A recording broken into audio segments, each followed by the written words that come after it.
Pai do Senhor, meus irmãos, vamos iniciar aí mais uma pré-aula da nossa lição desse segundo trimestre, a lição de número 9, que tem como tema Resistindo à Tentação no Caminho. E aí dentro dessa aula, nós vamos comentar aí os 3 tópicos, que é a tentação em sua esfera humana, o Senhor Jesus e a tentação e resistindo à tentação. Como de praxe, eu gosto sempre de recomendar livros. O primeiro livro, que é A Batalha de Todo Homem, é um livro que trabalha muito no aspecto da santidade, da pureza, e trabalha muito no aspecto na questão da sexualidade, da sensualidade. Então, um livro muito voltado para o universo masculino. Também tem A Batalha de Toda Mulher, que também vai trabalhar dentro do comportamento feminino, as características da tentação dentro de um comportamento feminino. E tem esse do meio, que é um livro que hoje eu até tenho ele físico aqui. Esse livro não tem para comprar, ele está esgotado. Eu nem sei, editora Mundo Cristão, não sei nem por que um livro desse está esgotado. É um excelente livro. E ele fala sobre a vitória sobre a tentação. E é interessante que ele trabalha em 3 sessões. A primeira ele fala sobre a santidade. E a segunda ele fala sobre a tentação, que é o assunto abordado na nossa aula. E ele trabalha na sessão 3, que é na pureza sexual. Então é um livro muito interessante, muito bom. Já tive o prazer de ler ele. E aí ele traz vários...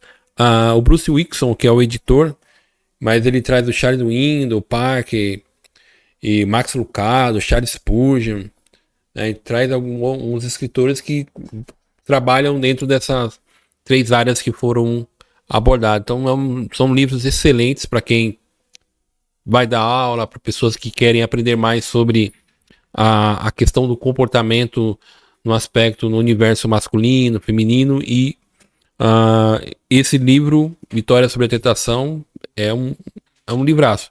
Você vai encontrar ele em sebo, né? Eu pensei que eu tinha pensei que tinha perdido, mas aí eu encontrei, aí um acabou aqui na biblioteca da igreja. O texto áureo é uma passagem muito conhecida, onde aborda, né, um texto que vai vigiar e orai para que não entre em tentação. Na verdade, o espírito está pronto, mas a carne é fraca. Interessante que no contexto aqui, a carne era fraca para orar, né? Então era um momento que Jesus estava com os discípulos, e os discípulos, no momento de fraqueza, dormiram e deixaram Jesus orando sozinho. Então, mas tem uma coisa muito interessante aqui, que é vigiar e orar, né? A verdade prática, ela nos diz: no lugar de ceder à tentação, é melhor triunfar sobre ela. Muitos cristãos, e a gente vai abordar isso muito no aspecto, quando a gente vai falando sobre a tentação, o caráter da tentação. A tentação, ela é uma ação, ou um desejo, né? Porque a tentação, a gente vai ver, ela pode ser interna, e na sua maioria ela é interna. E ela tem também o tentador, que são os agentes externos, tem o mundo, que foi até uma lição aí que a gente trabalhou, que falou sobre os 3 inimigos do crente, né? Do cristão, a natureza, ele mesmo, a sua natureza caída, o mundo e o diabo. Então, a gente tem que lutar para não se deixar ceder pela tentação. A leitura bíblica em classe, né, um texto conhecidíssimo, um texto que descreve e relata ali a narrativa bíblica, onde mostra o Senhor Jesus sendo tentado, né, da mesma forma, podemos dizer assim, da mesma forma que Adão foi tentado, Adão e Eva, Satanás vem para tentar Jesus, e ali a gente aprende muitas coisas. E uma das coisas, a gente pode aprender 2 coisas aí. Primeiro, que o Senhor Jesus, sendo Deus, ele é tentado em um momento de fraqueza por causa da sua natureza humana, né? Ele tá muito debilitado por causa de 40 dias sem comer, 40 dias e 40 noites. Então Satanás achou ali um momento de fraqueza, tentou tentá-lo para levar à queda. E a outra coisa que a gente aprende é que Jesus vence Satanás pela palavra. Então é um outro assunto, uma outra temática que é abordada dentro dessa aula. Os objetivos da lição, e aqui eu sempre tenho, quando eu lembro, tenho falado a importância do professor. Essa aula tem como um objetivo alcançar os nossos professores da nossa igreja e aqueles que querem aprender conosco no nosso canal, é que os professores devem ficar muito atentos nos objetivos de tópicos, né? Porque uma coisa que a gente sabe que é recorrente, que acontece, é quando a gente dá aquela saída do assunto e depois para voltar é muito difícil, né? Então, ter os objetivos bem fixos, um foco da aula é importantíssimo para a gente realmente esboçar e trazer subsídios que o tópico específico está tratando. Então, conceituar biblicamente o que é tentação e os seus aspectos na esfera humana, isso é muito importante. A gente vai ver, né, essa questão da esfera humana. Eu sempre tenho, quando trabalho dentro dessa temática, aprender que a tentação ela é humana, né? O desejo ele é humano, ele não é sobrenatural. O escape é sobrenatural, né, lá em 1 Coríntios 10. Mas a tentação ele é uma cobiça, né? E o que atrai, Satanás pode trabalhar, a gente vai ver, para atrair, para levar à queda, mas ela tem uma esfera humana, né? O ser humano, ele vai desejar isso internamente. E aquele livro é interessante, que ele trabalha tanto no aspecto da santidade, como isso é importante, no aspecto da sexualidade, né? E da impureza sexual. Mostrar como o Senhor Jesus lidou com a tentação. Já abordei aqui de uma forma breve, mas a gente vai trabalhar mais dentro dos tópicos específicos. E apontar a estratégia para o crente resistir à tentação. Então esses são os objetivos. A tentação em sua esfera humana, então a gente tem 3 tópicos aí, né? O conceito bíblico de tentação, então como que a Bíblia trabalha esses aspectos, como que a Bíblia trata, a gente entende biblicamente o que é tentação, e aí a gente tem as 2 vias da tentação, que a gente vai ver a questão do tentador, de Satanás, tentando levar o crente à queda, e essa esfera humana, interior do ser humano. E a tentação é um fenômeno humano, né? O único ser que pode ser tentado é o ser humano. E a tentação em sua esfera humana, né? Então, qual é o conceito bíblico de tentação? Conceito bíblico de tentação. A Bíblia, 3 palavras aparecem para conceituar a tentação. A primeira é massá, que significa teste, né? Então, a gente já aprende que a tentação ela pode se apresentar como um teste, como uma aprovação. A segunda e a terceira palavra aí está no grego, que é pairasmos, teste e prova. A gente vê que é a mesma ideia que traz do hebraico. E esses aparecem aí 25 vezes no Novo Testamento. E o verbo, né, peirazó, testar, submeter à prova. Aí ainda temos João 6,6, Gálatas 6,1, Apocalipse 2,10, que ocorre 36 vezes. Assim podemos dizer que a tentação é um experimento, teste ou prova diante de uma atração para fazer o mal a fim de obter prazer ou lucro. Ainda que o inimigo possa nos persuadir a cair em tentação, esta se dá no campo da esfera humana e terrena. Então, Tiago vai dizer que Deus não tenta ninguém. Deus não pode tentar, ele não pode tentar, né? Deus não quer no sentido de levar o ser humano à queda. Então Deus nunca vai tentar uma pessoa para levar à queda, porque não é. Agora Deus permite a tentação. Ele permite o teste, tanto no aspecto de prova, né? O Jó é um exemplo clássico de prova, né? Onde Deus permitiu uma tentação, no caso dele, para mostrar que ele era uma pessoa íntegra.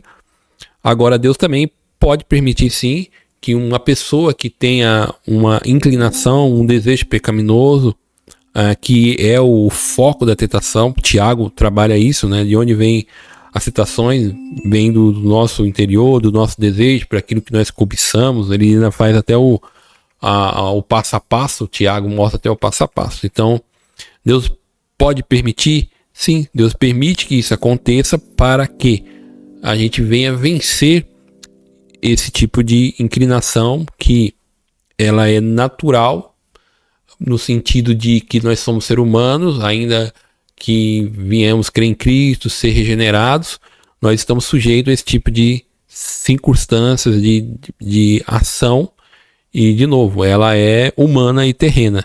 Então, e isso é muito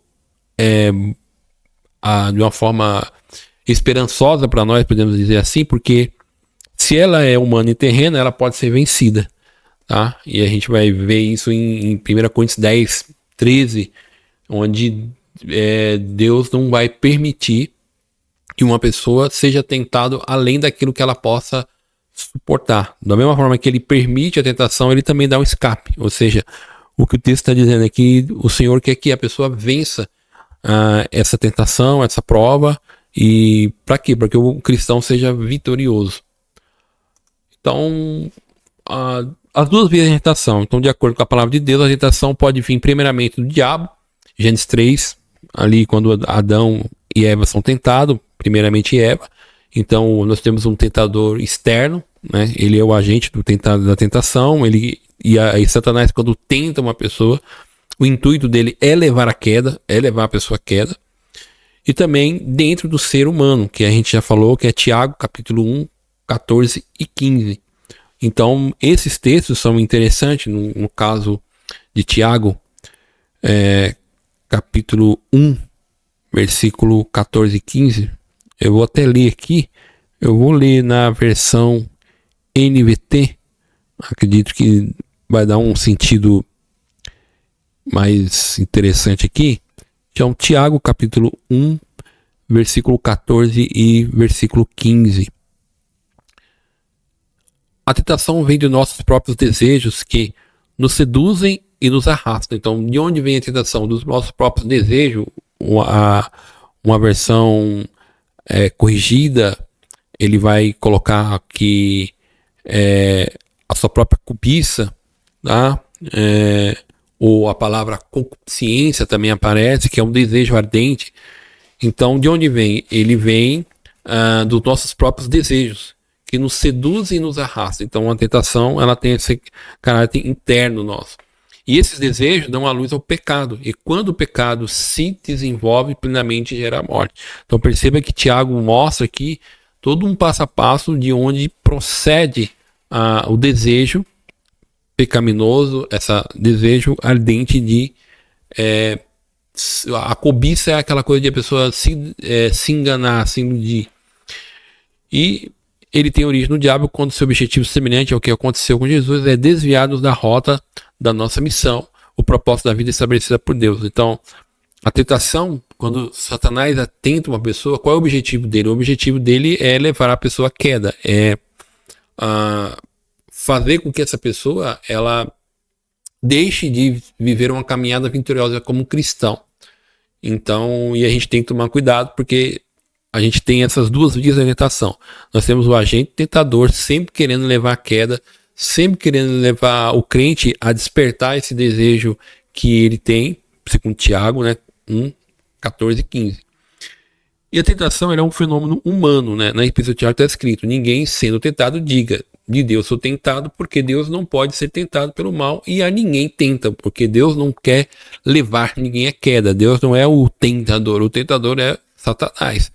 E aí, a provação, ela vem da parte de Deus, e Tiago coloca em algumas versões, né, a tentação, mas tentação no sentido de prova, não no sentido de levar à queda.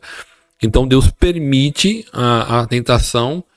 Por quê? Porque ele quer que a pessoa vença a tentação.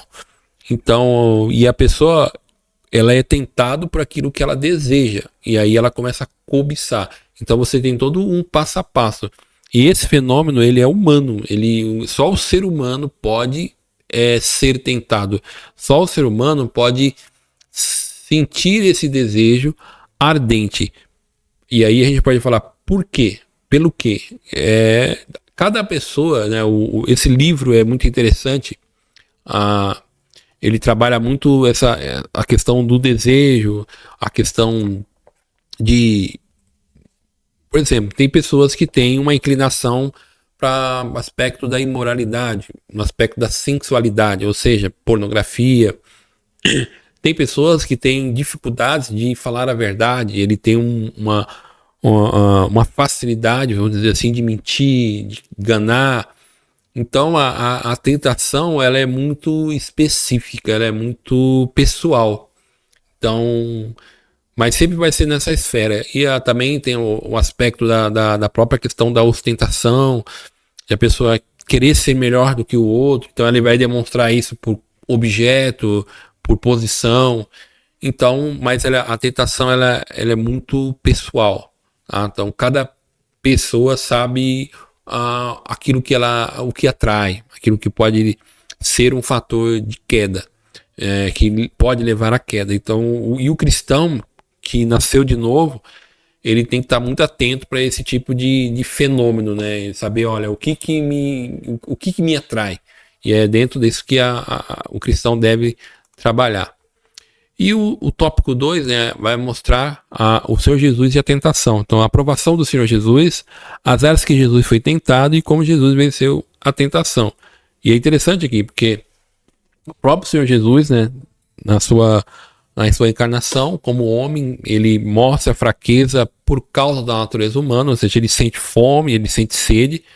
E ali num período de prova, de teste, né, a gente vê que foi depois do batismo do Senhor Jesus, a Bíblia diz que o Espírito levou Jesus ao deserto para ser tentado, ou seja, ele foi provado. Interessante que na genealogia de Lucas, né, que começa, vai terminar com Adão, fala Adão, filho de Deus, aí coloca aí depois quando Satanás vai tentar Jesus, tu és filho de Deus.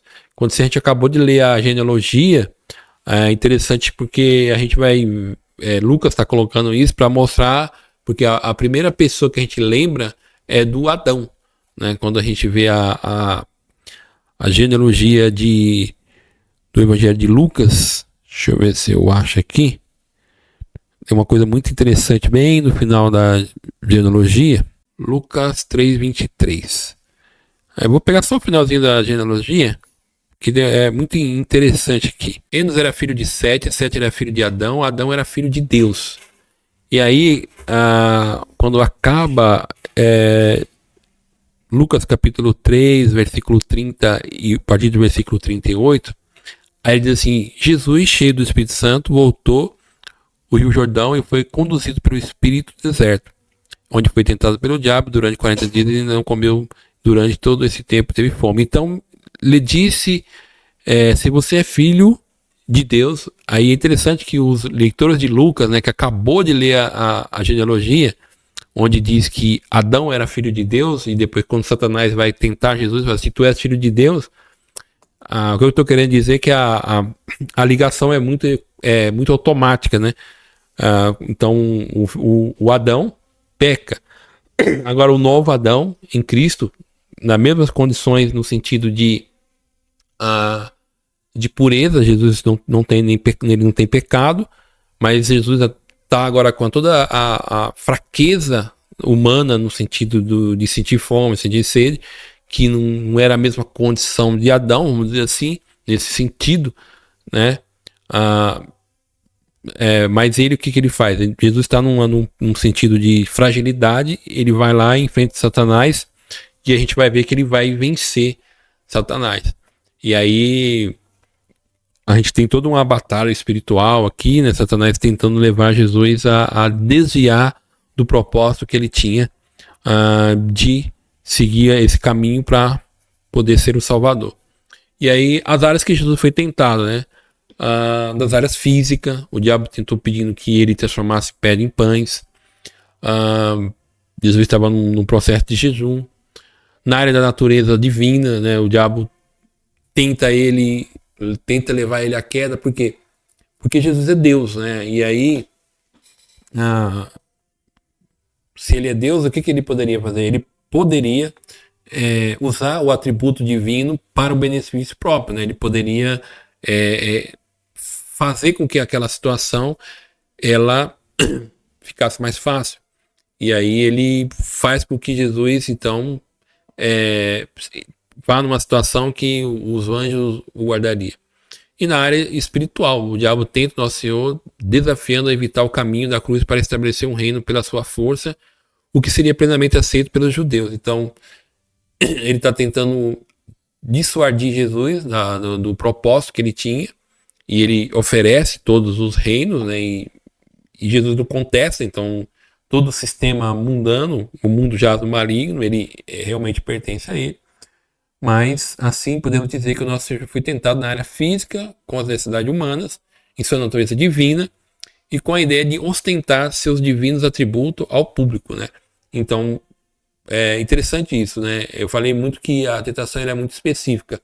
Então Jesus, como homem, onde ele poderia ser tentado? Na fraqueza imediata dele, ele estava sentindo sede e fome, então Satanás tenta ele nessa fraqueza, e ele é Deus. Então o que ele poderia tentar? Fazer com que ele usasse os seus atributos em um momento sem necessidade, que seria só para ostentação. Então Satanás foi bem certeiro naquilo que ele queria. Mas como Jesus vence a tentação? Como que ele vai vencer? Nosso Senhor venceu o diabo com a palavra de Deus. Então, em todas as áreas da tentação, ele respondeu: está escrito. Na primeira tentação, ele disse: está escrito, nem só de pão viverá o homem, mas de toda a palavra que sai da boca de Deus. Na segunda tentação, ele disse: está escrito, não tentarás ao Senhor seu Deus. E na terceira tentação, ele disse: vai-te, Satanás, porque está escrito, o Senhor teu Deus adorará e só ele servirá. Então, na batalha espiritual, qual é a ferramenta que Jesus vence ele usa para vencer Satanás? A palavra de Deus. Ou seja, Jesus conhecia a palavra de Deus. Então Satanás está tentando ludibriar o Senhor Jesus, enganar ele, tirando a palavra fora de contexto. E quem conhece Gênesis 3, ele faz isso com Eva, né? Ele diz assim: não foi isso que Deus disse? Então ele distorce a palavra de Deus. No caso de Eva acabou caindo na armadilha. Mas o Senhor Jesus não. O Senhor Jesus, ele usa a palavra, ele sabe o que a palavra de Deus quer dizer e usa como ferramenta para vencer Satanás. Então, nessa batalha espiritual contra o diabo, Nosso Senhor sempre apelou para a exposição da palavra de Deus. Isso significa que ele via a Escritura como autoridade suprema de fé e de prática. Assim, ao lado da oração e do jejum, conforme já estudamos, devemos vencer o inimigo e seus ardis tentadores com a palavra de Deus. Então, como que um cristão vence a tentação, seja em qual área for?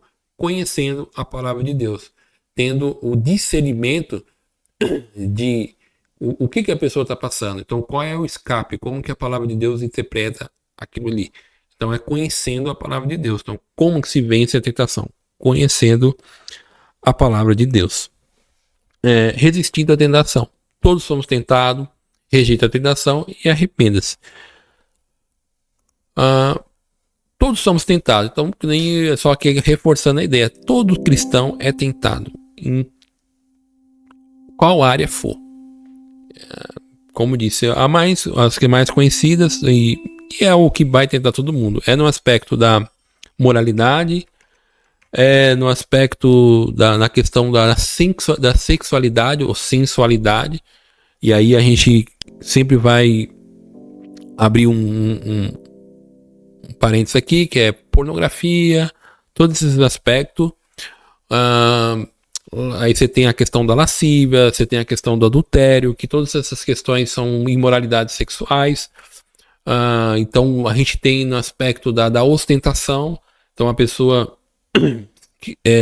querendo ser maior do que o outro. Você tem essas, porque no final de todas as coisas, isso é uma idolatria do eu, ou seja, o que eu quero fazer, eu faço, e aí eu me deixo levar. Então, por mais que observemos as disciplinas da oração e do jejum e da leitura da palavra, o inimigo não deixará de nos tentar. Então, ainda que se tenha uma disciplina, uma vida bem disciplinada no aspecto de oração e jejum e leitura da palavra, porque a gente aqui são as questões aqui, as disciplinas espirituais.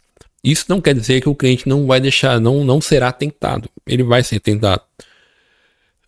Então ele tenta falar uma questão aqui. Por esse motivo, temos de estar conscientes a respeito, visto que vivemos em uma cultura pós-moderna, que por meio dos seus artistas, escritores, filósofos e até mesmo teólogos, né, entre aspas, intentam naturalizar o relativismo, procurando nos moldar conforme seus costumes mudando.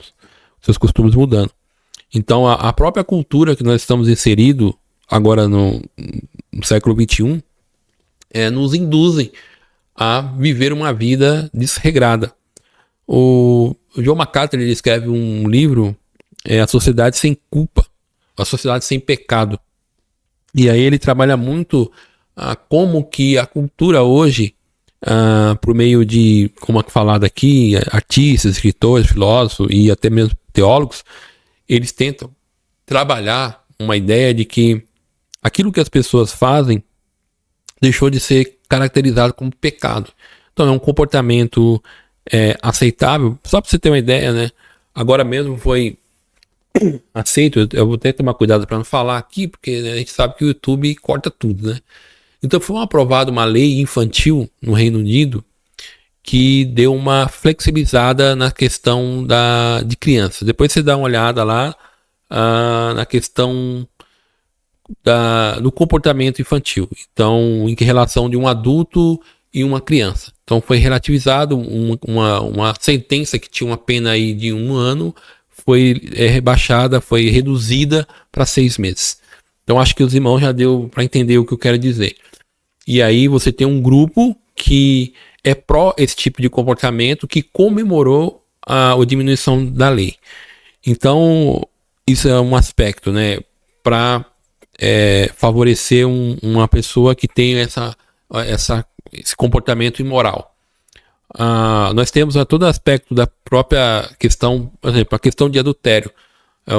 Antigamente, o adultério, para se ele acontecer, o divórcio para ele acontecer, havia toda uma demora, e essa demora ela era proposital, porque a ideia era tentar que as partes eles se reconciliassem. Hoje, uma pessoa que se separa, ele não precisa nem conversar com a outra parte. Não tem mais aquela reunião na questão judiciária de tentar conversar.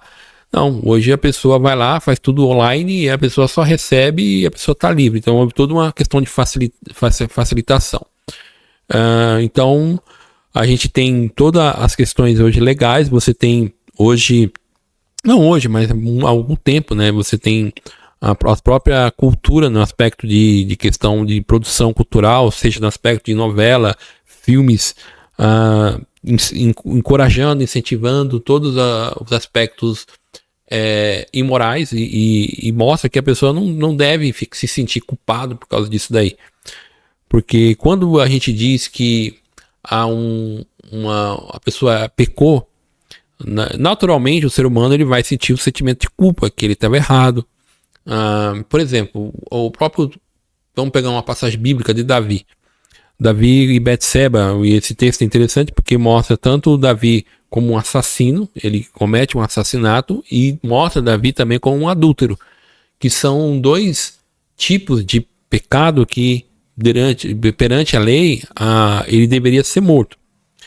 Então o que acontece? Nós vemos todo o processo, Davi ali, ele peca, depois a gente vê que a Betseba fica grávida, né, que é a consequência do pecado, no caso da situação que ele teve, ele tenta então esconder, e ao fazer isso a gente vai vendo que ele cria toda uma situação para esconder do marido. Você vê que ele traz o marido, faz com que o marido tenha relação com a sua esposa, mas ele não tem, então ele manda o homem para frente da batalha, ele faz todo um processo para esconder até a maneira de levar um homem à morte.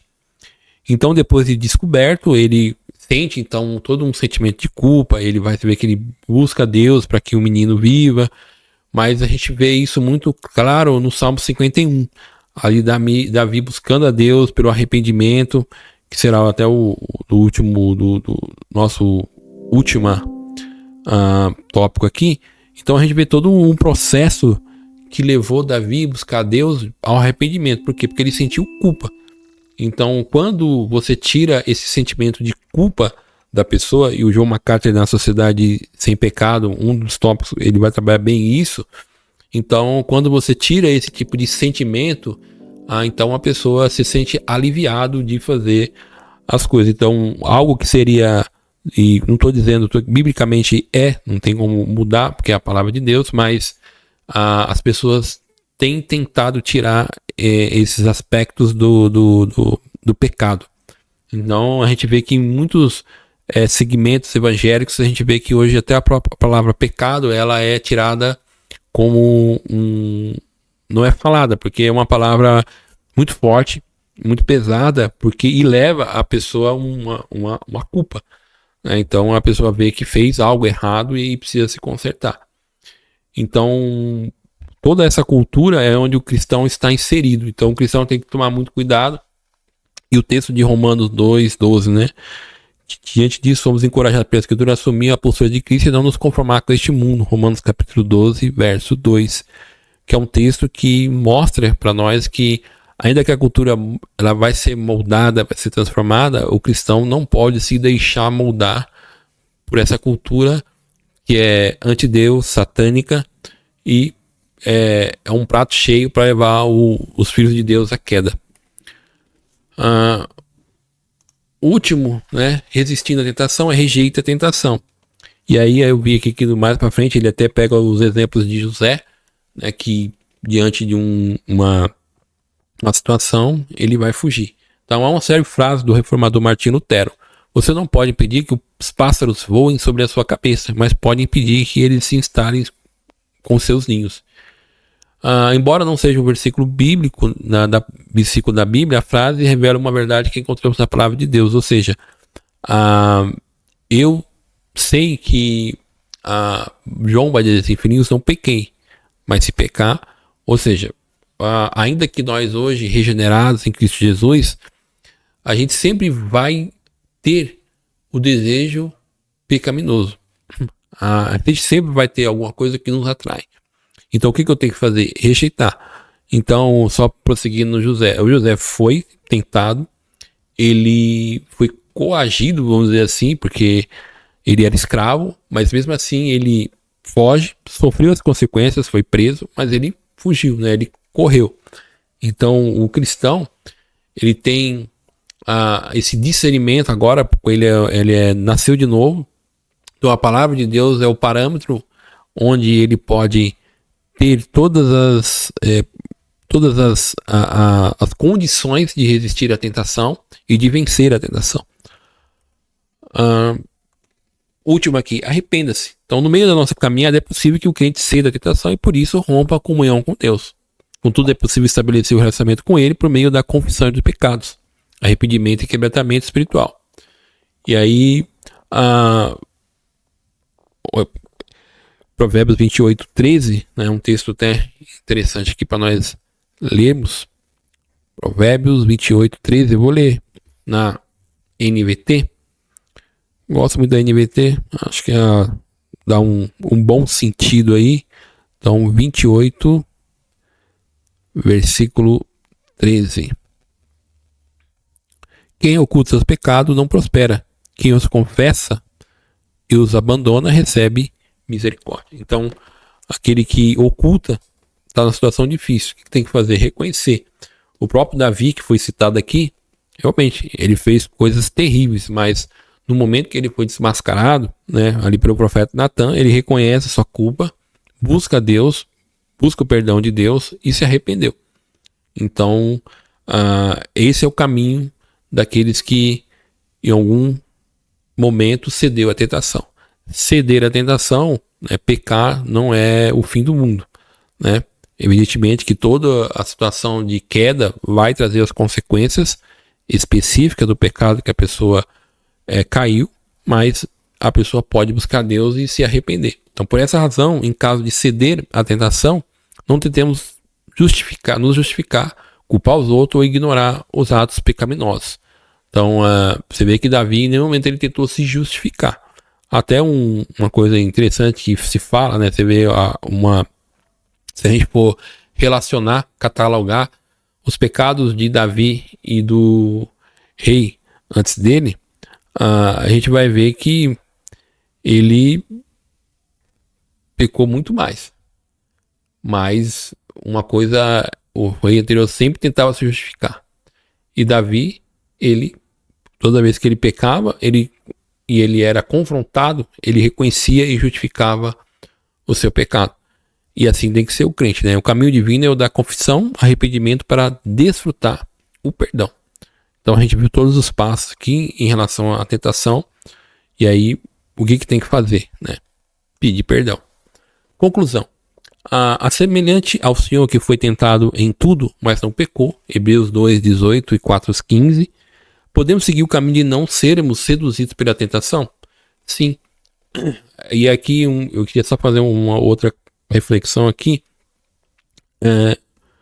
A vida de um cristão, ela não precisa necessariamente uma vida onde essa pessoa passe toda a sua vida ela sofrendo, vamos dizer assim, por causa de um pecado específico. O cristão deve vencer a tentação. Jesus, ele morreu e nos tornou capazes de vencer o pecado. Eu gosto muito de Romanos 8, onde Paulo, em uma das citações ali, ele vai dizer que o pecado, ele não vos dominará. Então o que isso quer dizer? Quer dizer que hoje o crente, ele não está mais sob o domínio do pecado.